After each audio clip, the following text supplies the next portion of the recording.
ሰላም ጤና ይስጥልን የተከበራችሁ ተመልካቾቻችን ከከፋ ቴሌቪዥን ለሳቱ ያዘጋጀናቸውን ዜናዎች ይዘን ቀርበናል። ከዜናዎቹ ጋር ብሩክታይት ብርሃኑ ነኝ። አብራችሁን ቆዩ።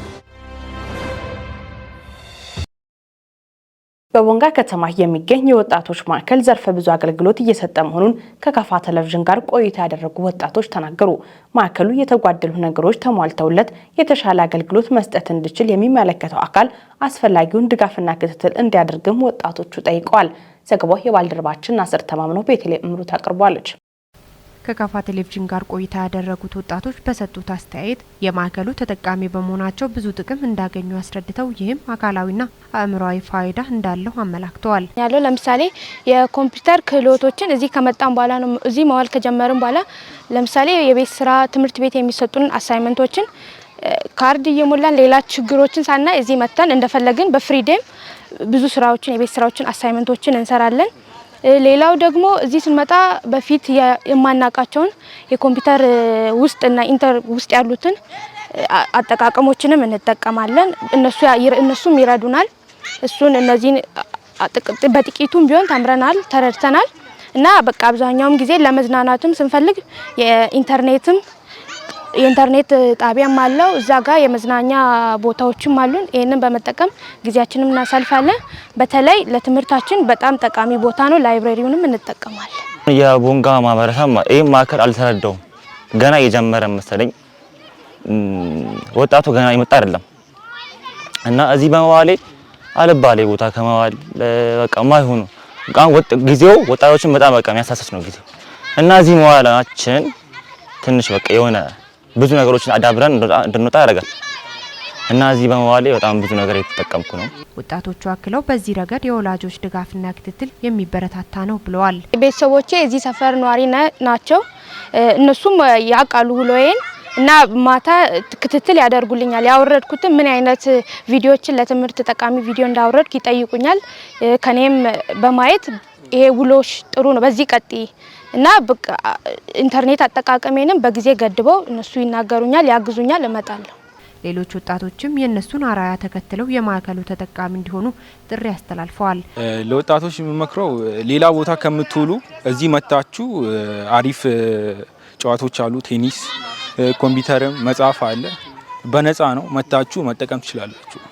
የማዕከሉ ስራ አስኪያጅ ወጣት ያየህራድ ብርሃኑ በበኩሉ የማዕከሉን ተግባራት በተመለከተ የሚከተለውን ብለዋል። ያው የማዕከሉ ትኩረት አቅጣጫ ወጣቶች ላይ ነው ፎከስ የሚያደርገው። ወጣቶችን በተለያዩ የማህበራዊና የመዝናኛ አገልግሎቶች ተጠቃሚ ማድረግ ነው አላማው።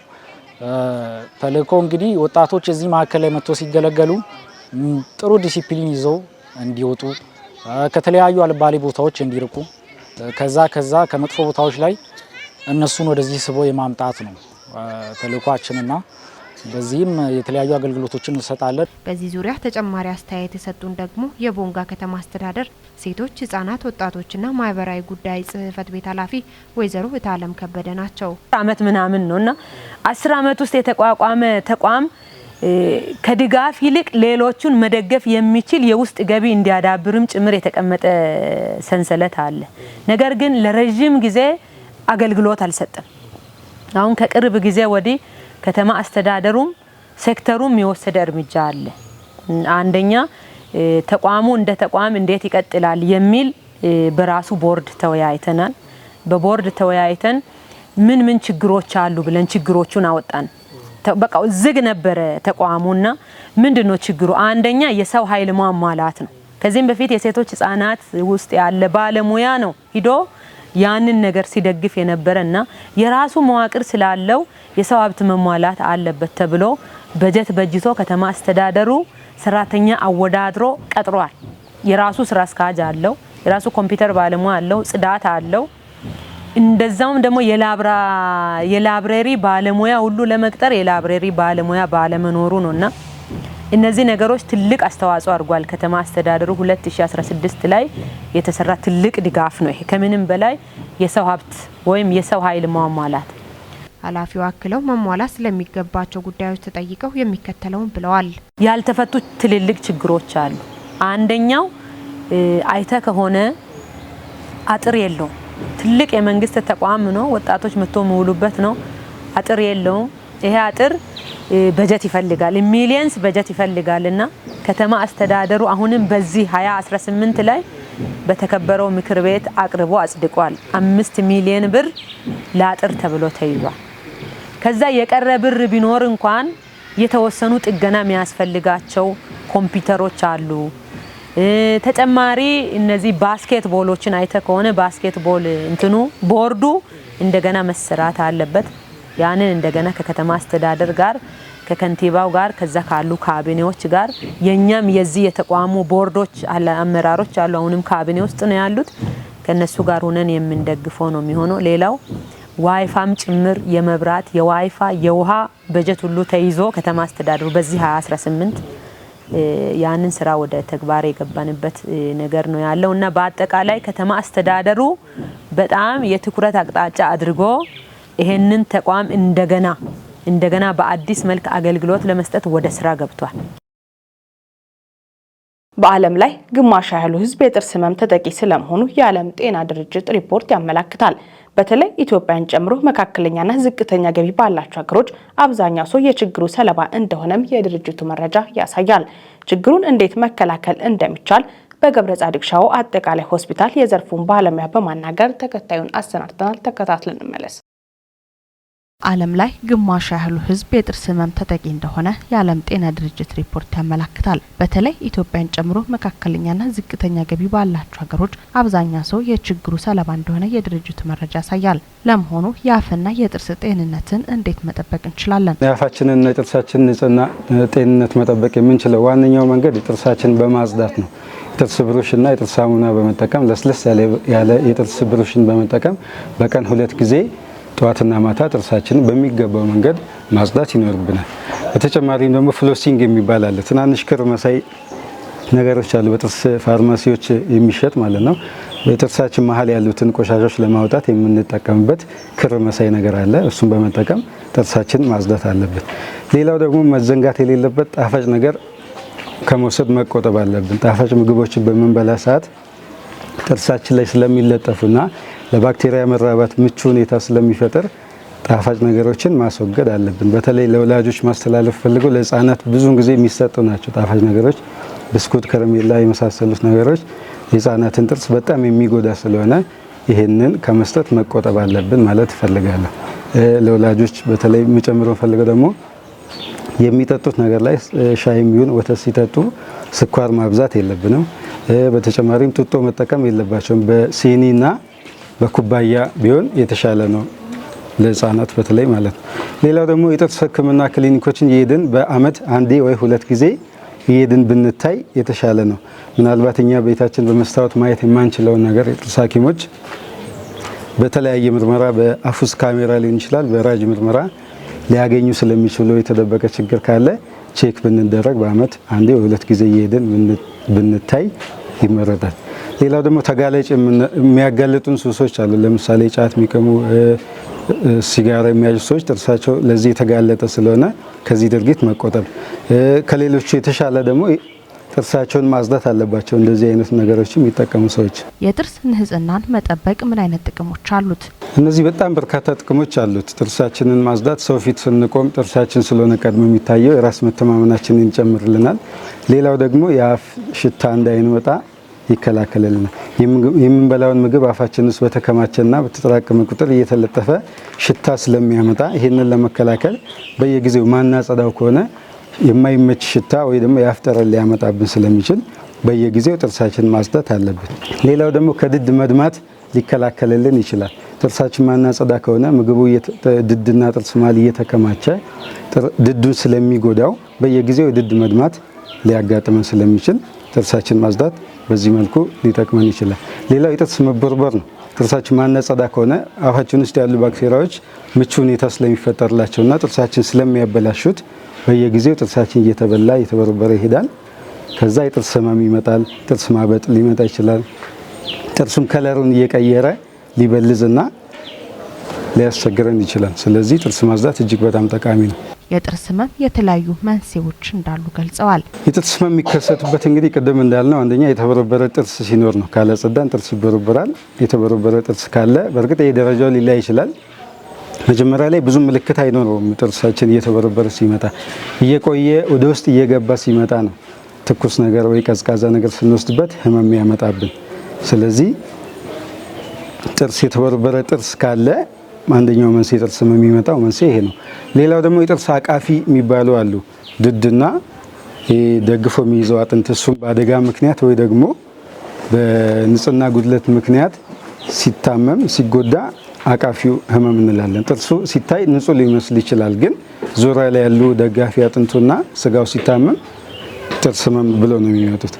ሌላው ደግሞ በአደጋ ምክንያት ትንሽ የተሸረፈች ጥርስ ወይ ደግሞ የተነቃነቀ ጥርስ ካለ በአደጋው ጊዜ ብዙም ላይታወቀን ይችላል፣ ግን እየቆየ ሲሄድ ከባድ ህመም ሊያመጣብን ይችላልና በአደጋ ምክንያት የተሸረፈች ጥርስ ካለች እሱም ቆይቶ ህመም ሊያመጣ ይችላል።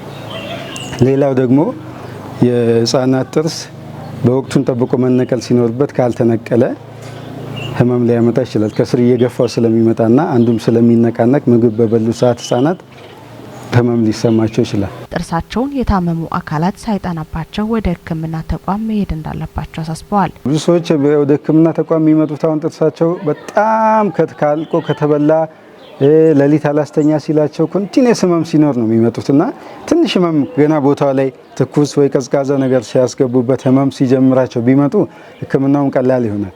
ለኛም ለነሱም ቀላል የሚሆነው ህመም በደንብ ሳይገባ ትንሽዬ ገና መበርበር ሲጀምር ቢመጡ ሕክምናው ቀላል ይሆናል። ግን ቆይቶ በመጡ ቁጥር ሕክምናውን በዛው ልክ ጊዜ ይወስዳል፣ የሚያስቸግር ይሆናል። ጥርሳቸውንም አካላቸውንም ሊያጡበት ስለሚችሉ በጊዜ በመጡ ቁጥር ጥርስ ህክምናው እንደዛው ቀላል ይሆናል። በጊዜ መገላገል ይችላሉ።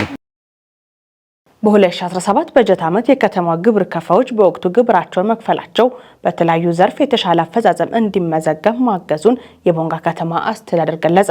የከተማ አስተዳደሩ ገቢዎች ቅርንጫፍ ጽሕፈት ቤት በ2017 በጀት ዓመት ለገቢ አሰባሰብ ስራ ስኬታማነት የድርሻቸውን ለተወጡ አካላት የማበረታቻ ሽልማት አበርክቷል። ዘገባው የባልደረባችን ሀብታሙ ወልደስላሴ ነው። ፍጹም ተሾመ ቀርቧል። በመርሃ ግብሩ ተገኝተው መልእክት ያስተላለፉት የቦንጋ ከተማ አስተዳደር ምክትል ከንቲባና የገቢዎች ጽሕፈት ቤት ኃላፊ አቶ ፍሬው አበበም መስሪያ ቤቱ በአሁኑ ሰዓት እንደ ክልል ውጤታማ መሆን መቻላቸውን ገልጸዋል። አጠቃላይ አመራሩ ርብርብ አድርጎ የገቢን ስራ እንዲያሳካ ከማድረግ አንጻር ከተማ አስተዳደሩ የተወጣው ሚና ከፍ ያለ ነው። ከዛም ውጪ አቅጣጫ በማስቀመጥ ብቻ ሳይሆን በተለያዩ ጉዳዮች ላይ በመሀከል በሚያጋጥሙን የበጀት እጥረቶች ድጋፍ በማድረግ እንደዚሁም በግብረ ኃይል ስራዎች ላይ የተለያዩ ድጋፎችን በመስጠት የቁሳቁስ ማሟላት በማድረግ ባለፈው በጀት ዓመት ከተማ አስተዳደሩ ከ2 በላይ ሞተር ሳይክሎችን ገዝቶልናል። እንድታመሰግኑልኝ እወዳለሁ። እንደ ፖሊስ ተቋም ሕግን ከማስከበር አንጻር በግብረ ኃይል ስራዎች በመሳተፍ በማገዝ በመደገፍ እንደዚሁም የቀረጥ መሰብሰቢያ ጣቢያና የብረት ስራዎች ላይ በማገዝ በተለያዩ ጉዳዮች የሕግ ጉዳዮች ላይ በምርመራና በወንጀል በኦፕሬሽን ስራዎች ላይ በመተባበርና በመደገፍ የገቢ ስራችን እንዲሳካ ስላደረጉ ብታመሰግኑልኝ። እንደ ጸጥታ ተቋም እንደዚሁም የግብረ ኃይል ስራዎች ላይ ደንብ አስከባሪዎችን በማረባረብ በመደገፍ በማገዝ የብረትና የቀረጥ መሰብሰቢያ ጣቢያዎች ላይ ከፍተኛ ድጋፍ በማድረግ በመከታተል አብሮ በመስራት ደንብን የሚተላለፉ በከተማ ውስጥ ያሉ ማንኛውም ጉዳዮች ላይ ገቢ እንዲሰበሰብ ጥረት ያደረጉ ስለሆነ ብታመሰግኑልኝ።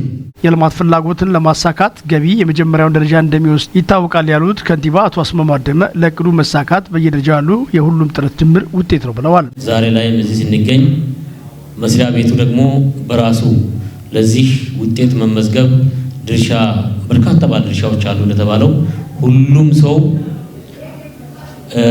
ድርሻውን ስለተወጣ ነው ይሄ ውጤት የመጣው። የሆነ በዲ ብቻ ስለተንቀሳቀሰ አይደለም። እያንዳንዱ ባለበት የየድርሻውን ስለተወጣ ድምር ውጤቱ በድምር ውጤት የመጣ ውጤት ወይም የተመዘገበ ውጤት ላይ ነው ዛሬ የእውቅና ፕሮግራም ተዘጋጅቶ እየተነጋገርን ያለ ነው። በተሰበሰበው ገቢ የሚታዩ ትላልቅ የልማት ስራዎች መሰራታቸውና እየተሰሩም እንዳሉ የገለጹት ከንቲባ የልማት ስራዎችን ለማስቀጠል የ2018 በጀት ዓመት የገቢ እቅድ አሟጦ መሰብሰብ እንደሚገባም አሳስበዋል።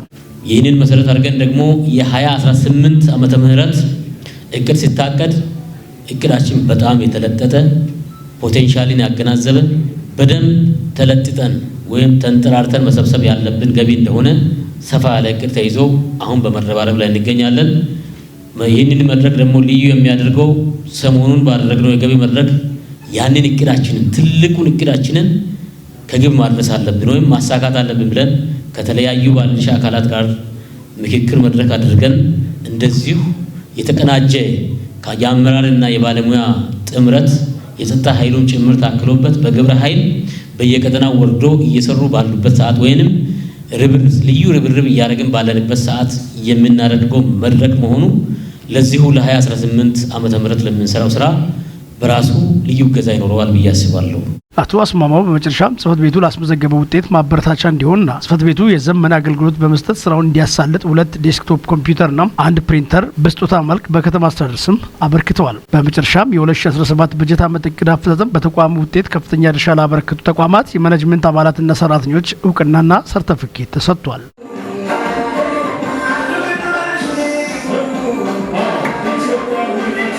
ግብር ከፋዩ ማህበረሰብ በታማኝነት የሚከፍለው ግብር ለአካባቢው እድገት ሚና የማይተካ መሆኑ ተገለጸ። የአውራዳ ከተማ አስተዳደር ገቢዎች ጽሕፈት ቤት በአዲሱ የገቢ ግብር ማሻሻያ አዋጅ ቁጥር 1395/2017 ለግብር ከፋዮች ሲሰጥ የነበረው ስልጠና ተጠናቋል። ስልጠና ተሳታፊዎች በሰጡት አስተያየት አዲሱ አዋጅ የግብር ከፋዩን ጫና የሚቀንስ የአከፋፈል ስርዓት ያመጣ ስለመሆኑም ገልጸዋል። ዘገባ የባልደረባችን በላቸው በላይ ነው። ቤተልሔም እምሩ ታቀርባለች።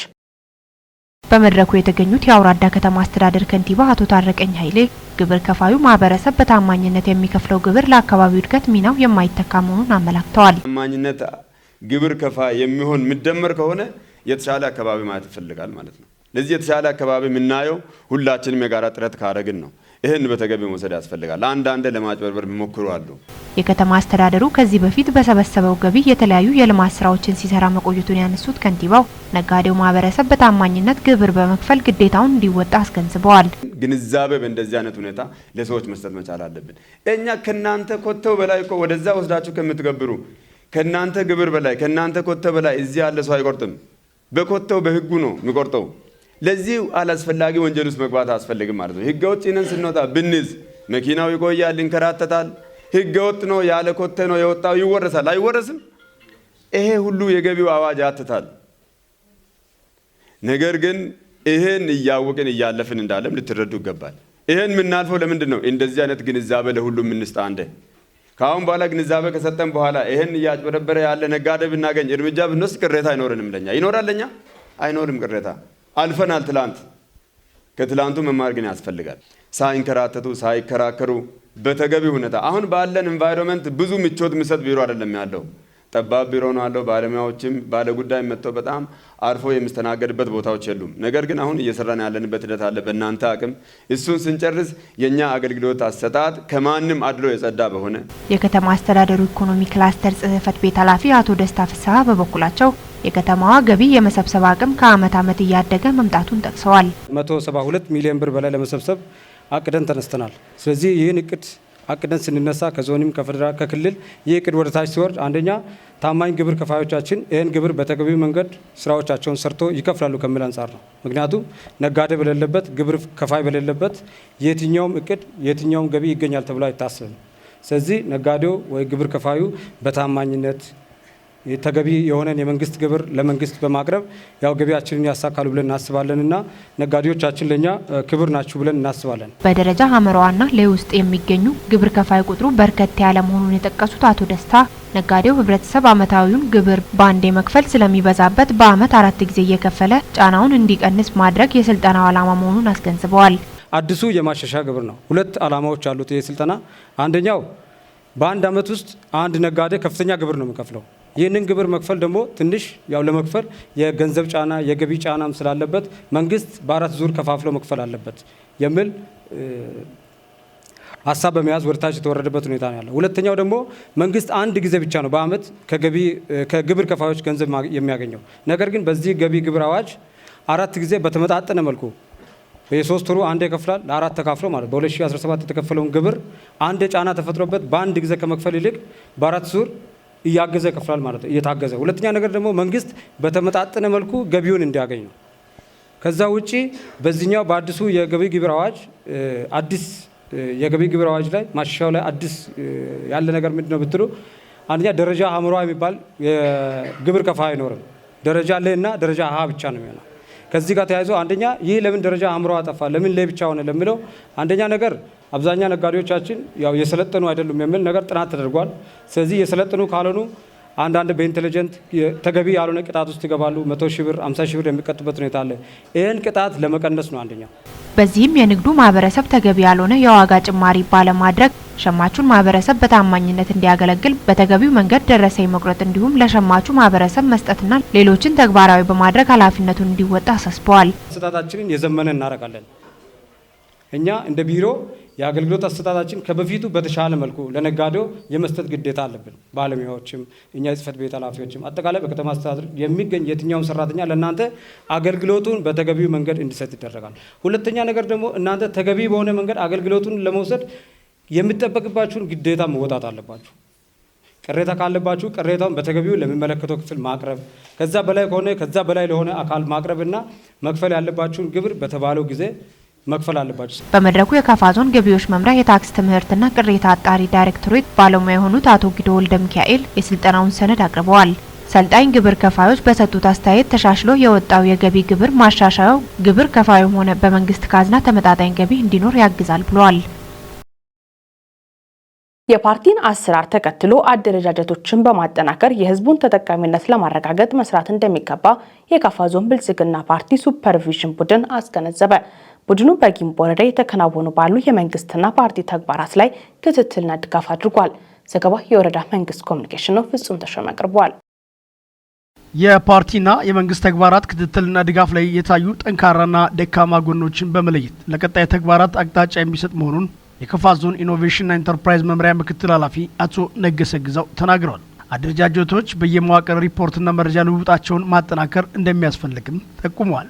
በየቀበሌዎች የአመራር ቁመና እቅድ ዝግጅትና መረጃ አያያዝ አደረጃጀት ያለበት ሁኔታ፣ የውይይት ሁኔታና የፖለቲካ ስራዎች እንዲሁም የወጣቶችና ሴቶች ክንፍ አደረጃጀት፣ የመልካም አስተዳደር ጉዳዮች፣ የወጣቶች ስራ እድል ፈጠራ ላይ ትኩረት ያደረገ ክትትልና ድጋፍ መደረጉ ተመላክቷል። ከአጎራባች ቀበሌዎች ጋር የሚደረገው ቅንጅታዊ አሰራር የፓርቲ ኢኒሼቲቭ ስራዎችን ተግባራዊ እያደረጉ መሄድ፣ የህብረተሰብና የቤተሰብ ጽህፈት ቤት በማዘጋጀት ወደ ስራ መገባቱ የአመራር ተነሳሽነትና ቁርጠኝነት አበረታች መሆኑ፣ የህብረተሰብ የቤተሰብ ግምገማ ውይይት፣ የፓርቲ መዋጮ አሰባሰብ፣ በጎ ፈቃድ ስራዎችና በመንገድ ልማት በወረዳው ያከናወኗቸው ተግባራት ጠንካራ መሆን መመልከት እንደቻሉ የካፋ ዞን ብልጽግና ፓርቲ ወጣቶች ክንፍ ጽህፈት ቤት ኃላፊ አቶ መንግስቱ በየነ ተናግረዋል። ጡላ፣ ጭራባና ኡፋ ከተማ ከታዩ ቀበሌዎች መካከል ይገኙበታል። በወረዳው መንግስትና ፓርቲ እየተከናወኑ ባሉ ተግባራቶች የካፋ ዞን የሚያደርገው ክትትልና ድጋፍ አበረታችና ለቀጣይ የስራ ጊዜ አቅም እንደሚሆን የወረዳው ምክትል አስተዳዳሪና የመንገድና ትራንስፖርት ዘርፍ ኃላፊ አቶ አዲሱ አየለ ገልጸዋል። በወረዳው ቀደም ሲል እየተከናወኑ ያሉ ተግባራቶችን መነሻ በማድረግ በቀጣይ ጊዜያት ወረዳውንና ማህበረሰቡን ይበልጥ ተጠቃሚ ለማድረግ እየተሰራ መሆኑን አብራርተዋል። የዘገበው የጊምቦ ወረዳ የመንግስት ኮሚኒኬሽን ጉዳዮች ጽህፈት ቤት ነው። የክልሉ አርብቶ አደርና ቆላማ አካባቢ ጉዳዮች ቢሮ የቆላማ አካባቢ ኑሮ ማሻሻያ ፕሮጀክት ምዕራፍ 1 መዝጊያና ምዕራፍ 2 እቅድ ማስተዋወቂያ መድረክ በሚዛን አማን ከተማ አካሄደ። ፕሮጀክቱ በቆላማ አካባቢ ለሚገኙ የማህበረሰብ ክፍሎች የልማት ፍላጎት ለመሙላት ተጨማሪ አቅም ስለመሆኑም ተገልጿል። ዘገባ የደቡብ ምዕራብ ሚዲያ ኔትወርክ ነው። ቤተልሔም ምሩ ታቀርባለች። በመድረኩ የተገኙት የክልሉ የአርብቶ አደርና ቆላማ አካባቢ ጉዳዮች ቢሮ ኃላፊ አቶ መቷኩ ፕሮጀክቱ በቆላማ አካባቢ የሚኖሩ ማህበረሰብ ክፍሎችን የልማት ክፍተት በመሙላት ተጨማሪ አቅም እየሆነ ይገኛል ብለዋል። አቶ መቷክለውም ፕሮጀክቱ በምዕራፍ 1 የተወሰዱ ተሞክሮዎች በመቀመርና ክፍተቶችን በመሙላት ውጤታማ ተግባር እንዲያከናውን ይሰራል ብለዋል። የቆላማ አካባቢዎች የኑሮ ማሻሻያ ፕሮጀክት አስተባባሪ አቶ ደረጀ በቀለ ፕሮጀክቱ ባለፉት 6 ዓመታት በ4 የስራ ክፍሎች ተዋቅሮ ውጤታማ የኑሮ ማሻሻያ ተግባራትን ማከናወኑ ገልጸዋል። ፕሮጀክቱ በዋናነት በተፈጥሮ ሀብት ጥበቃ፣ አርብቶ አደርና ከፊል አርብቶ አደር ኑሮ ማሻሻያና የመሰረተ ልማት ዝርጋታዎችን ማከናወኑ ተናግረዋል። አቶ ደረጃ አክለው ፕሮጀክቱ በቀጣይ የአርብቶ አደር አካባቢ የኑሮ ማሻሻያ ስራዎችንና ዘመናዊ የግብርና ስርዓቶችን በመዘርጋት ተጨባጭ ስራዎችን መስራቱን ገልጸዋል። በአርብቶ አደር አካባቢ የሚኖሩ ህብረተሰብ ክፍሎችን የትምህርት፣ የጤና፣ የመንገድና ሌሎች መሰረተ ልማት ዝርጋታዎች በማከናወን የማህበረሰቡን ችግር እየፈታ እንደሚገኝ ተናግረዋል። በመድረኩ የፕሮጀክቱ የ2017 አፈጻጸምና የ2018 በጀት ዓመት ዋና ዋና እቅዶች ቀርበው ባለድርሻ አካላት ምክክር አድርጓል። በመድረኩ በምክትል ርዕሰ መስተዳድር ማዕረግ የክልሉ መሰረተ ልማት ክላስተር አስተባባሪና የትራንስፖርትና መንገድ ልማት ቢሮ ኃላፊ አቶ ፋጂዮ ሳፒን ጨምሮ የክልልና የአርብቶ አደር አካባቢ ባለድርሻ አካላት ተሳትፈዋል። የተወደዳችሁ ተመልካቾቻችን ከከፋ ቴሌቪዥን ለዛቱ ያዘጋጀናቸው ዜናዎች እስካሁኖቹ ነበሩ። ዜናዎቹን በመምራት ብሩክታይት ብርሃኑ አብራችሁ ቆይታ አደረኩኝ። ቀሪ ጣቢያችን መሰናዶች ይቀጥላሉ። በእኔ በኩል መልካም ጊዜ